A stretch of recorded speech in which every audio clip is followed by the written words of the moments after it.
I'm Katie. And I'm Ivy. And this is Toxic Waste of Time. Thanks for joining us this week. We will be continuing our conversation about relationship portrayals in media and how that affected us as young people, as adults, and now as well. We're mostly focusing on social media as well as musicals and even print magazines. Remember those? Maybe you don't. We'll explain it in just a moment. So, listeners, Ivy's computer had a meltdown and we had to take a little pause, but we're back. It's been a week, though. I was just bitching about Sandy and Danny from Grease and how messed up that is. And in short, there's a few musicals that I will never direct or be involved in, and Grease is one of them. The other one is Oklahoma for pretty much the same reason. And it's just like the messed up portrayal of relationships and but you also Sandy changes her entire personality to get Danny, who was never really worth it in the first place, if you ask me. Are you in the camp of that they were dead? Have you heard that? Have you heard that theory that they died and that's why at the end you see them floating off in the car? You know, and that there was a theory that they were actually that whole movie was actually like they were dead. If so, I think it might be more interesting to me, but still not putting it on in a high school. No. Well, and, speaking of musicals, I recently learned, I've never seen this, nor have I ever read it, but Seven Brides for Seven Brothers. Have you? Oh, that show is so fucked. Yes. Like they kidnap all those girls? Is that the truth? Yes, it is. Okay, add so that to your list of things that you would never direct. Oh, no, don't worry. That freaked me out when I heard that. That one's messed up. There's a lot of them. Brigadoon is similar. It's just like a lot of those like golden age musicals like that. Like I probably wouldn't direct those anyway, just because they're like out of date. No one really cares. Date rape and kidnapping of women. All those things used to be funny. Yeah, they were funny. They were jokes. Yeah, let's kidnap a bunch of women to come take care of all these heathen men that live up in the mountains, and that's going to be their life. Yeah. No. Ew. No. So media portrayal would include if it includes musicals, then shit. There's a lot of messed up ones. Operas too. But I don't do those shows. I don't do Oklahoma because I think that it's just dumb. Like, no shade to Rodgers and Hammerstein. Genius composers. The music from Oklahoma is gorgeous. I'm not debating that. I'm not familiar with. I know it, but I'm not familiar with the story. Well, spoiler, the entire show is about a girl named Lori who's trying to decide who she wants to go to a dance with. Okay. Does she want Curly, the hot cowboy who's kind of into her? Or does she want to go with Judd, the gross, creepy farmhand who, he's, gross and is, stalkery and creepy and ew. And, what? Why are you even, why is this even a question? Choose anyway? Does she get to just choose? Kind of. Okay. But there's a whole scene where, all the girls in the town make a picnic basket, and the guys bid on it as a charity auction. Oh, they did that on The Facts of Life once. Yeah, they did that on Gilmore Girls. They still do that. But it was Judd was bidding on her basket, and I forgot because I blocked it out because it's so fucking dumb. But yeah, I'm never doing Oklahoma, never doing Grease. Seven Brides for Seven Brothers can fuck right off. I'm not doing that. I don't know if I'll ever direct theater again, but I'm putting my foot down on that. Yeah. Well, anyways, other media that can contaminate ideas of relationships. Music, of course. There was an interesting, albeit too long for Ivy to read, study done at the University of Alabama called Shared Musical Activity and Perceptions of Relationship Commitment. And that title says a lot. And while it wasn't actually about music itself affecting relationship perception, it did show that music brings folks together in many ways. Yes, it did. It did show that, people who meet at concerts or meet because, I met people in high school because I saw stickers on their binders of Right. different music and genres. I don't eat meat to this day because a meat is murder sticker was on the girl with the green hairs binder my first day of high school. I think that as far as songwriting goes, the portrayal of relationships and like the toxicity being romanticized, like that is still pervasive. Well, yeah. In music, I can't live without you, blah, blah. Like, and to her credit, my girl Taylor Swift has gotten better about that, to a point. Like now she's singing about her husband's manhood, which is fine. She has that right. But she did used to kind of romanticize some toxic things in her music. And I think that she's grown through that now, Yeah. She's become self-referential and like kind of figured that out. But back in the day, there were some things. Well, sure, but we've all evolved from things like we've talked about words we used to say, phrases we used to say, the way we used to behave.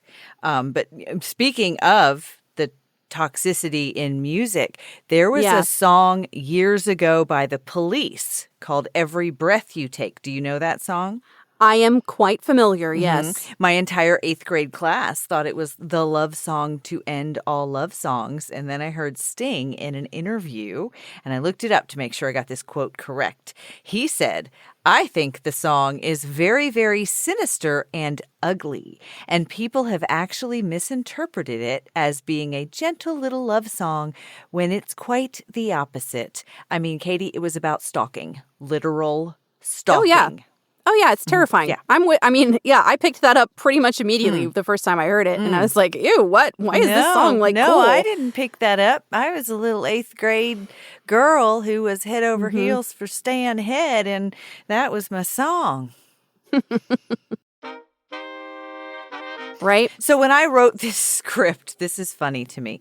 When I wrote this script, it reminded me of I made a list once, and I took a picture of it and I posted it on my social media because my kids are grown. They don't live in the house.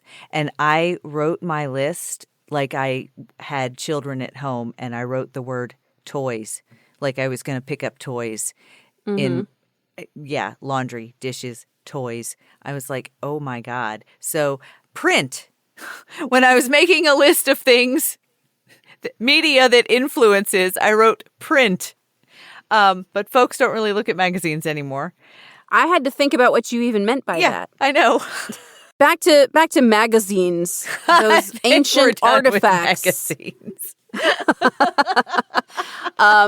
I kind of miss magazines. I loved magazines. Lie. So if you're old enough to remember Cosmopolitan or 17 magazine, you might remember some pretty nonsensical relationship advice columns. Absolutely. And Cosmo basically taught me everything that my mom didn't want me to know, I guess. Same. My mom didn't want me to know anything. That was a problem, first of all.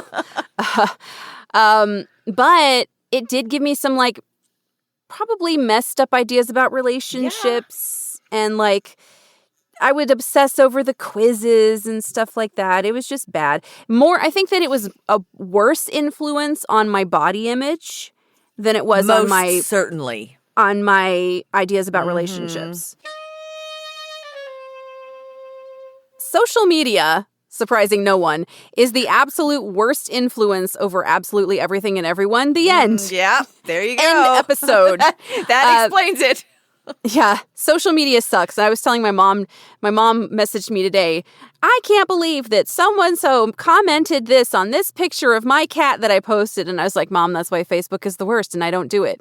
And she had no response. And I was like, I mean, if you're mad about it, you can always just not use Facebook. Yep. That's the easiest solution. Girl, you wrote this in the script, and I was like, oh, yes. Okay. This script is over a week old now, guys. So what I wrote in the script says, girl, you wrote that in our script, but it's like you bugged my kitchen because I was ranting about this very thing yesterday, and I'm ranting about it again. I dislike social media so strongly, and yet we're all kind of forced to use it in some capacity. I realized that sometimes I'm not even using it socially. The other night, I was like, okay, so Facebook and Instagram now know that when my husband is watching garbage children's television on TV, that Japanese pro wrestling. I am scrolling and reading Am I the Asshole content way too much, that it is pretty much all I see anymore, and I'm tired of other people's problems. I was like clicking the X the other night. I was like, let me see some people I know instead of, am I the asshole because I blah, blah, blah. I'm tired of it. Yeah. I watched a video last night from a YouTuber who I brought up in the Our Relationship to AI script, which we're going to get to. But he did a thing where he lived without a smartphone for a month. Yeah. And it was amazing. And I was really envious of that. And I wish that I could do that, but I kind of can't because work. If only. But maybe I'll get a dumb phone. Yeah. Maybe I'll get like a flip phone. I want one of those pink Motorola Razr phones that it was cute. It was a mood. I think social media has been a way worse influence on me just in general, but in terms of the portrayals of relationships on social media, there was some tea that happened when a acquaintance of mine made a social media post claiming that her then husband, current, I don't know what their status is, partner, told her he wanted a divorce via email.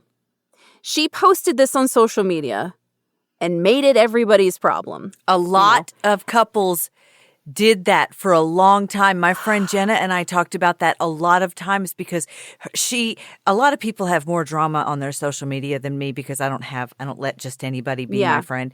But people who fight via social media is crazy to me. It's crazy to me. So there's that aspect.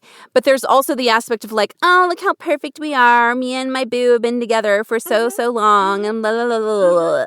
And back when I was single and depressed, that shit hurt me, It made me sad to look at that. And I would start comparing myself and thinking, oh my God, I'm so much older than her and she's getting married or whatever, I don't need that energy. And it's not that I don't want to be happy for her, but at the time, I just wasn't in a place with my own self-esteem to be able to be happy for her. And that was my issue. But it was perpetuated by me scrolling social media. And social media doesn't care. It's not wanting you to feel bad. It just wants you to use it. I don't know. I think there is a little bit of sinister thoughts behind the invention of social media because it's a social experiment. And I think that people, they can brag or they can do whatever the opposite of bragging is. And get the attention that they are looking for.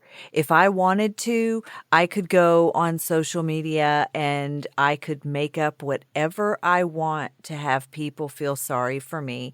And people have gone so far as to create GoFundMes to take care of things medically that they don't have.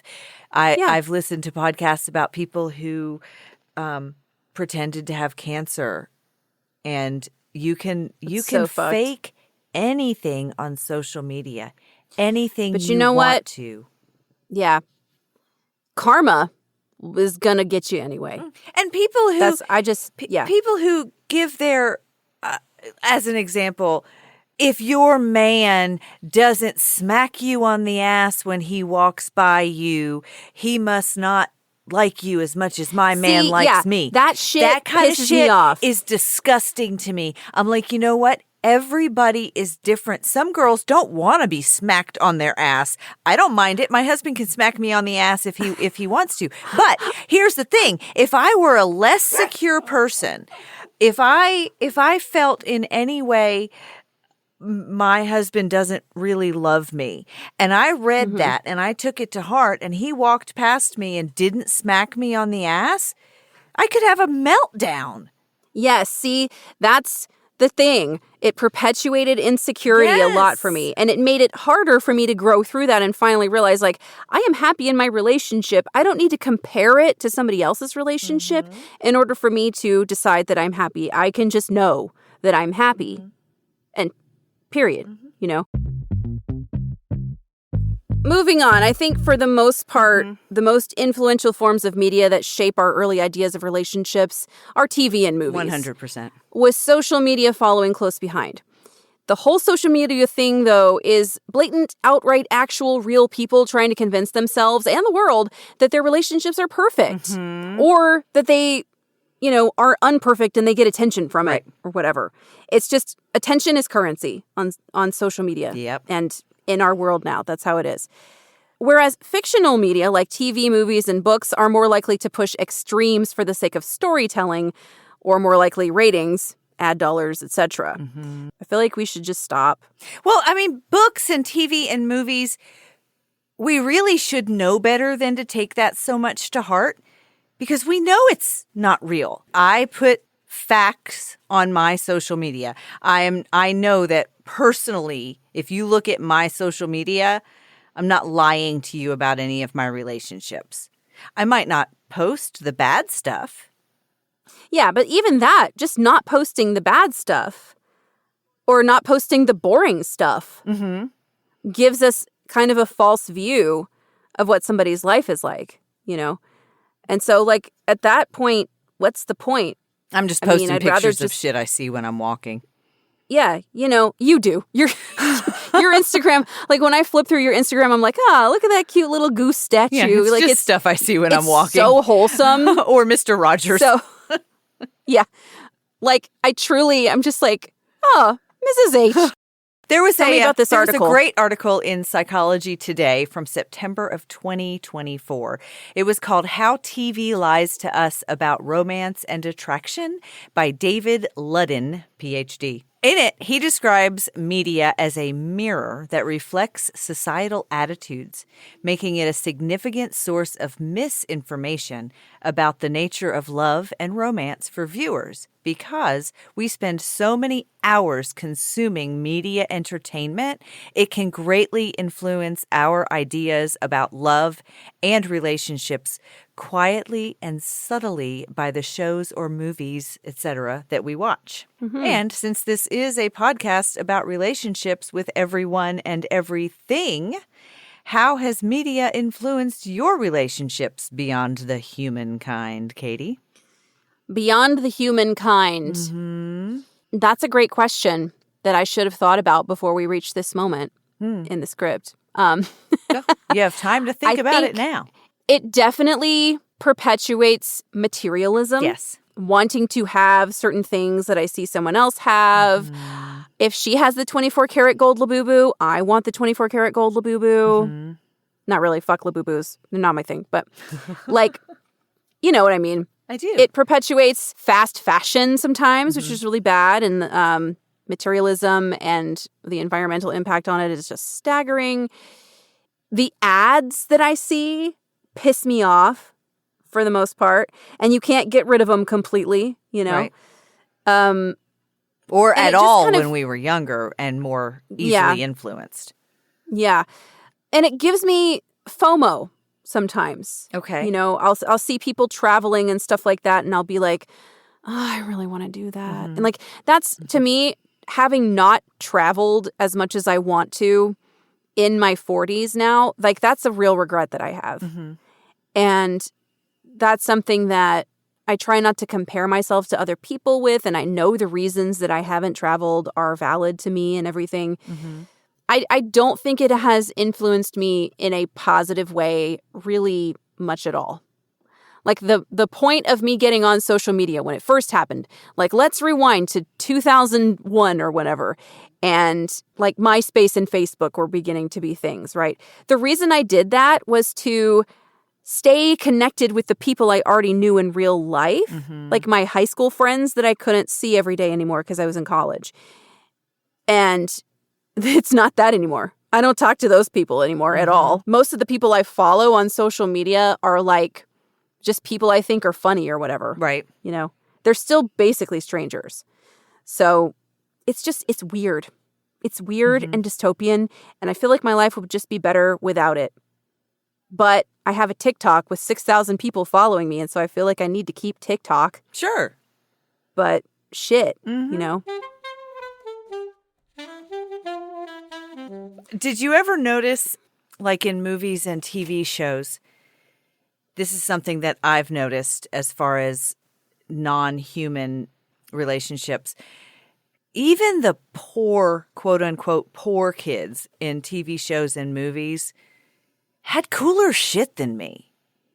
Mm-hmm. Like the people that are supposed to be portrayed as the people who have less always have like this big, cool old house and this cool old car, and their clothes were cool. And it kind of reminds me of the punks in the 80s who wanted to come across as being like, you know, they don't have as much as anybody else and they're so cool, but they're wearing $150 Doc Martens and leather jackets. And, you know, they obviously came from more than me.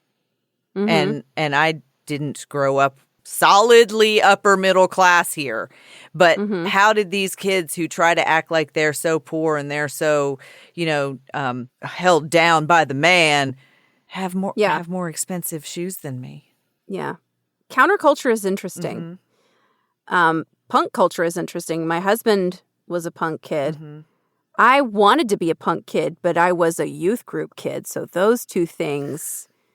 You have no idea how really well they mix. But yeah, I always had a crush on the cute like skater boys in school, but they wanted nothing to do with me because I was like a goody-goody. I had to wear one of my mom's dresses to something once, and we were downtown, and I was at Dragon Park, and I know that place. And Breeze Key came up to us.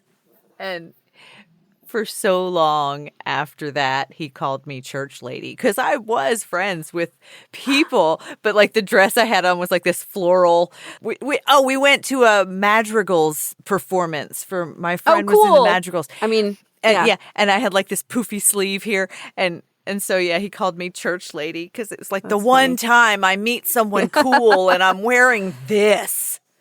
Can I tell you a story about Dragon Park that has nothing to do with anything?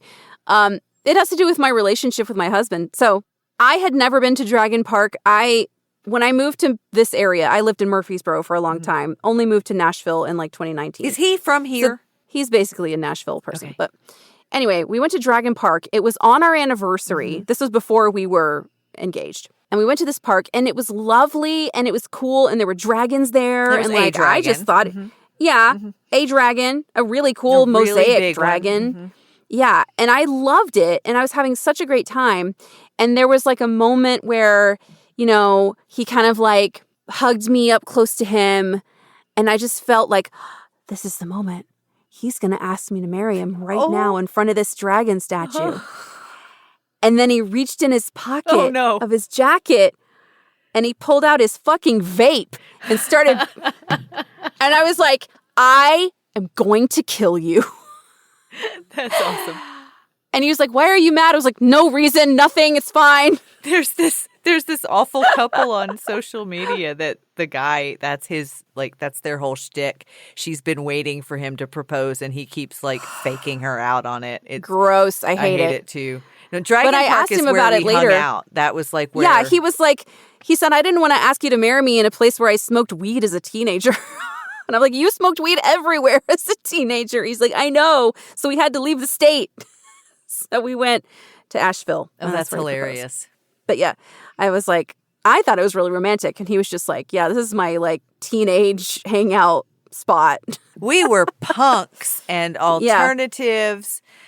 And Dragon Park was just our spot. Well, the generation after you maintained it. Yeah, so kind of. It's time for the vocab word of the week. Okay. This week's vocab word is schema. Schema? Yes.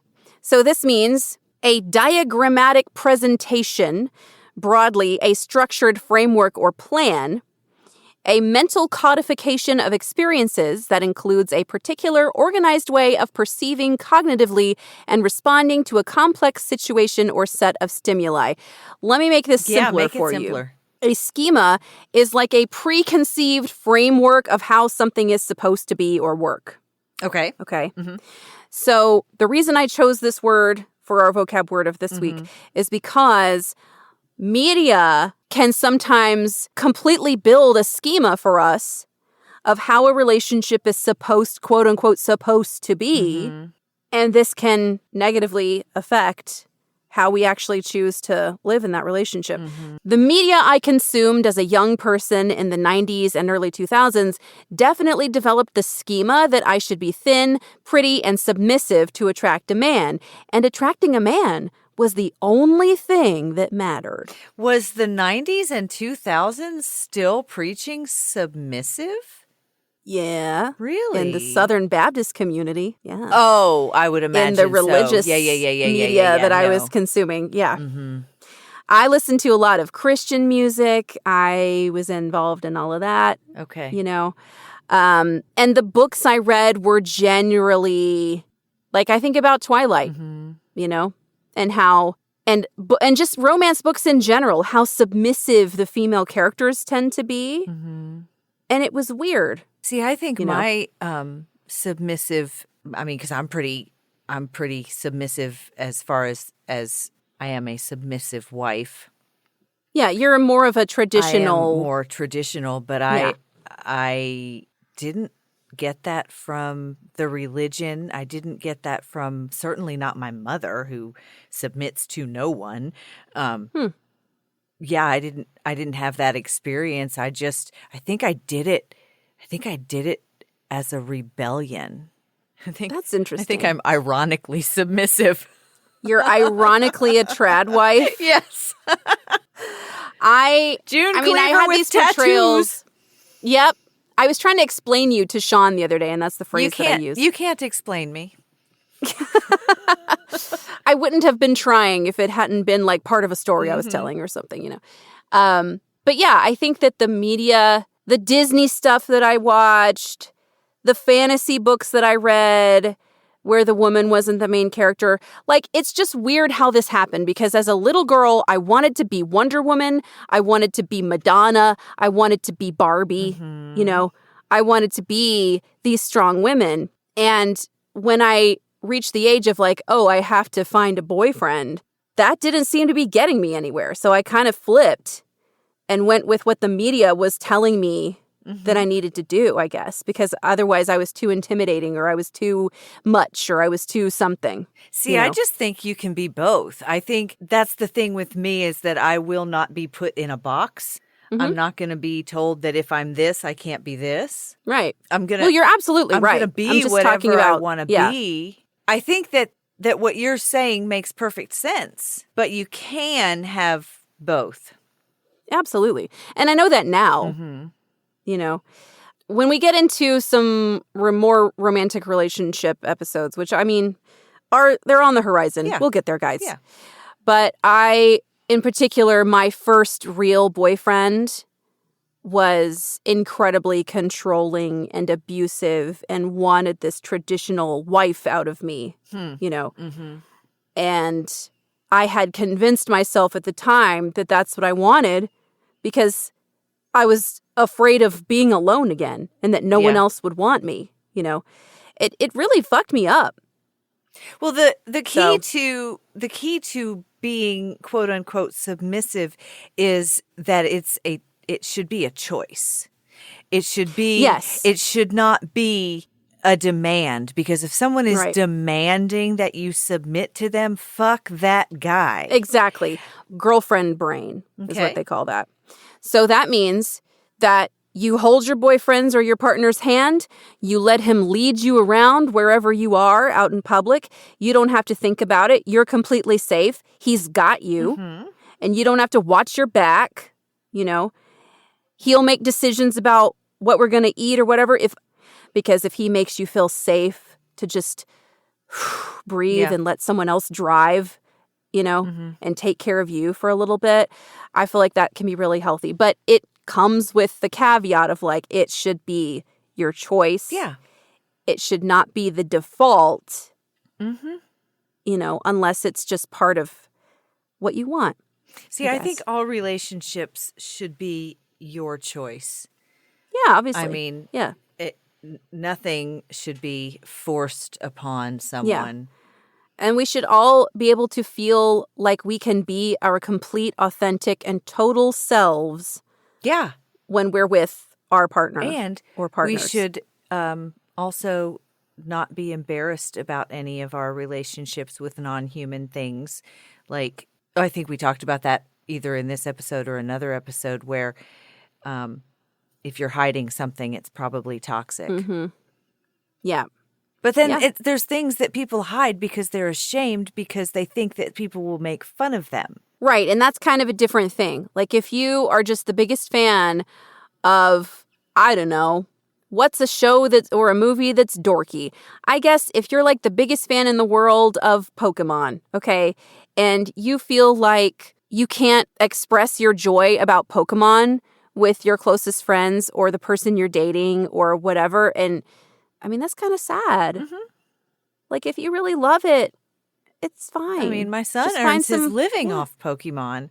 Exactly. And my granddaughter... Find your people. Find your Poke tribe. My granddaughter told me the other day when I was putting her in the car after gymnastics that she's going to teach me about Pokemon because I don't know about Pokemon. And I said, well, okay. Here's the real tea. Pokemon kind of slaps. Mm-hmm. And did you know that Pokemon stands for Pocket Monster?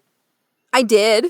I don't know if I said that. Thank you, Daphne, for explaining that. No, it wasn't Daphne. I saw it when I was reading something on the internet, and I was like, what? Or maybe I heard it on a reel or something. I texted my son, and I was like, hey, I just learned that Pokemon stands for Pocket Monster. And he was like, yep.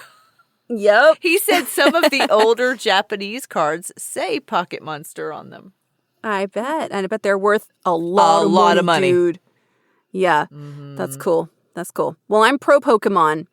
I'm just using an example. Like my mom kind of judges me sometimes because she thinks I like childish things, like playing Dungeons and Dragons. She thinks is childish because she thinks it's like playing pretend with toys and whatever. And I'm like, you don't understand it. I think so. How about you don't judge it? That generation, because like when my son first started dating Daphne's mom, she asked for like an easy bake oven for Christmas. And my mom was like, why does she want that? What? That's a toy. Why does she want that? Yeah. And I was like, I mean, nostalgia's a thing, Mom. And if it's something that makes her happy and she's not embarrassed about being happy about an easy bake oven. And I don't know that it was an easy bake oven. It was something like that. But like, like what you're saying is, you don't be ashamed of what you like unless what you like is shameful. Unless what you like is hurting you or others. Or someone else. Yeah. Yeah. Yeah. That's the bottom line. Mm-hmm. And I've had that issue my whole life because I've always been a dork. Mm-hmm. And it's fine. But like, for instance, I'll never forget my dad telling me when I was in like middle school and I was just starting to be like, I think that I like talking to the boys more than I like the girls because the girls were kind of being catty and dramatic. Like those particular girls were mean that I was friends with in middle school. But I was trying to make friends with more people that had things in common with me. And my dad told me to make a collage of all the comic book heroes and stuff that I liked and put it on my binder. And so the boys that saw that in my class started talking to me. And they were like, oh, dude, you like the X-Men? Like, who's your favorite X-Men? And so we had conversations about it because I chose to express something about myself that I, was afraid other people would interpret as lame or dorky or whatever. But here's the real tea. Ladies, if you're single, date a nerd. They're the best. Or a skater. Nerds I like my are the skater. Best. Ideally, there is a nerd skater Venn diagram that crosses over. And, part of it is also in a punk band, right? So there's nerd, skater, in a punk that's band. That's what I married. Right there. Yep. And this is why our husbands can't be friends, because they're too much alike. Well, and they will watch Japanese wrestling until midnight and we'll never get them. my husband doesn't know how to have friends, so Oh, well, that's kind of sad. he needs a lesson in friendship. Yeah. My husband has had the same friends some of them since elementary school. Me too. Which is really sweet. Me too. I have always said I am loyal to a fault. Like sometimes my loyalty really hurts me because like if I ever considered somebody to be my friend, I always consider them to be my friend. And I found my childhood, like when I was 5 and 6 years old, best friend Holly. I found her on Facebook. You had a bestie named Holly and your name is Ivy? Yeah. And I That's sent so her, cute. I know, my mom thought so too. And and her mom, like I have serious nostalgia for the pictures, like, you know, the sun and the moon, where half of it is the sun, half of it is the moon. Her mom was an artist and she painted that a lot. And so whenever I see a sun or a moon, something, I want them. Holly moved away and I actually went and visited her some, like when we were 6 and 7 years old. And I remember so much. I have such vivid memories. So I sent her a message on Facebook and I was like, hey, you know, blah, blah, blah. I think that you were my friend and you did this and did you move here and blah, blah, blah. And she was like, well, yeah, I did live there for a while, but like she acted like she didn't know me. She accepted my friend request. She never talked to me. And ultimately she unfriended me. That sucks. It was so sad to me because I was so excited to find her. Like, so excited. And she was like, meh. Yeah. Well, that's disappointing. But you never know what's going on in somebody's life. She may have been going through some bullshit and just didn't have the bandwidth. I mean, she may not have remembered me. And she may not have remembered. That's the truth, because even though I think I'm completely unforgettable, people don't all think like me. Yeah. I reached out to someone on Facebook a while ago. It was like many years ago, but it was one of my friends from middle school. And it was one of the guys I got to be friends with because of that dumb comic book notebook thing. And I reached out to him and I was kind of like, hey, do you remember me? Da da da da da. And he acted like he had never heard of me in his life. Right. And I was kind of like, okay.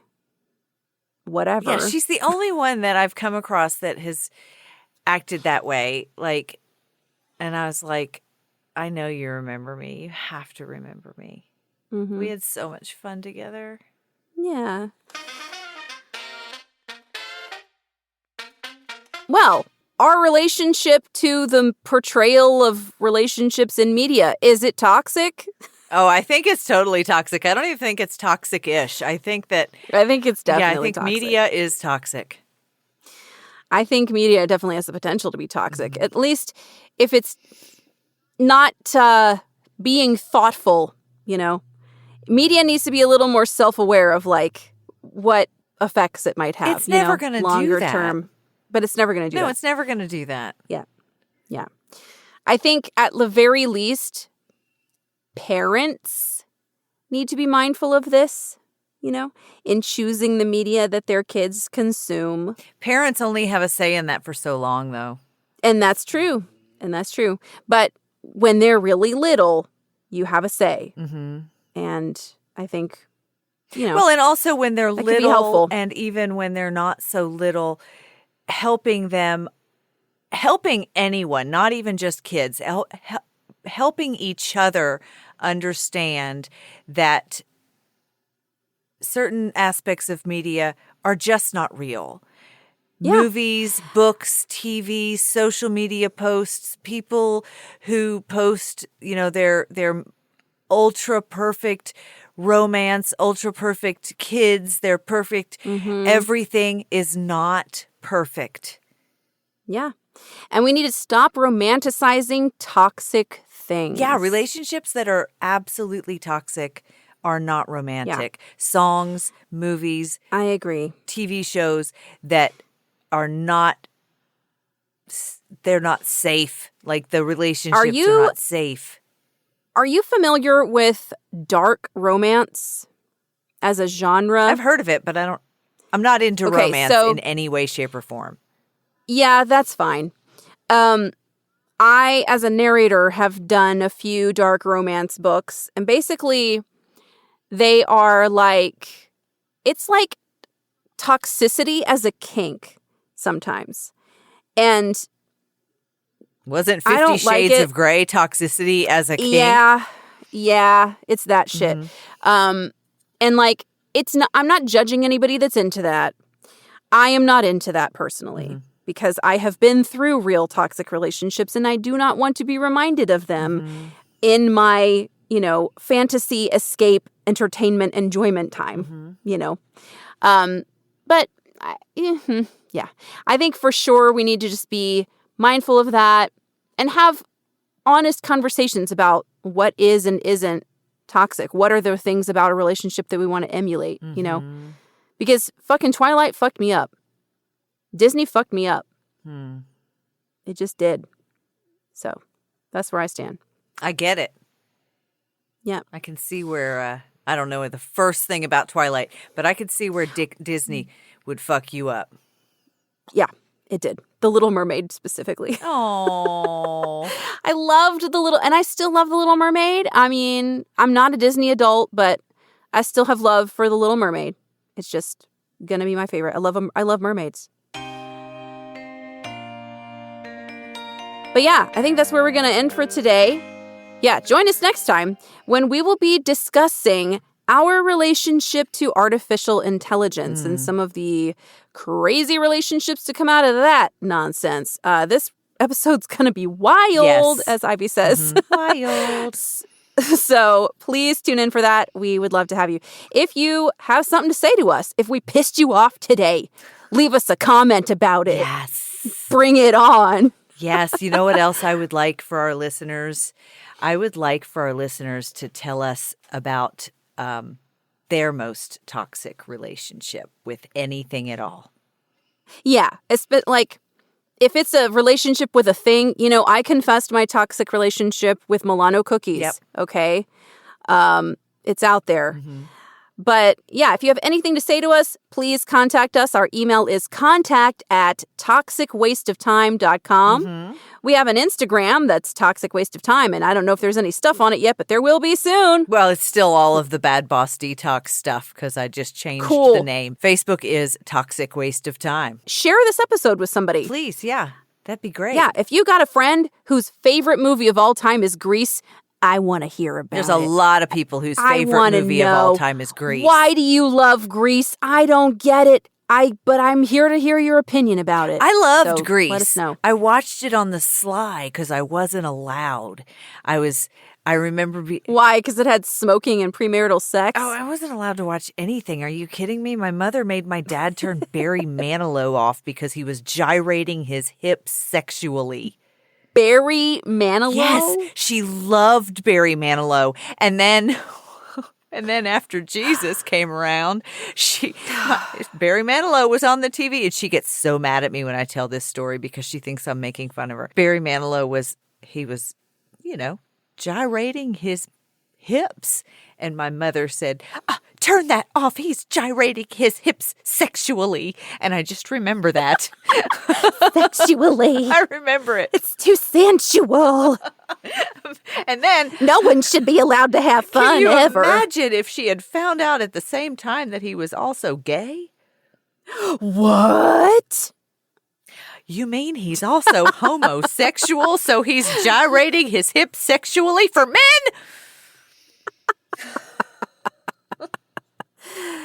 Oh my. Let's not talk about toxic relationships with moms. Yeah, I feel like that's just going to get us in trouble. You all can tell us your stories of your toxic mom, but not us.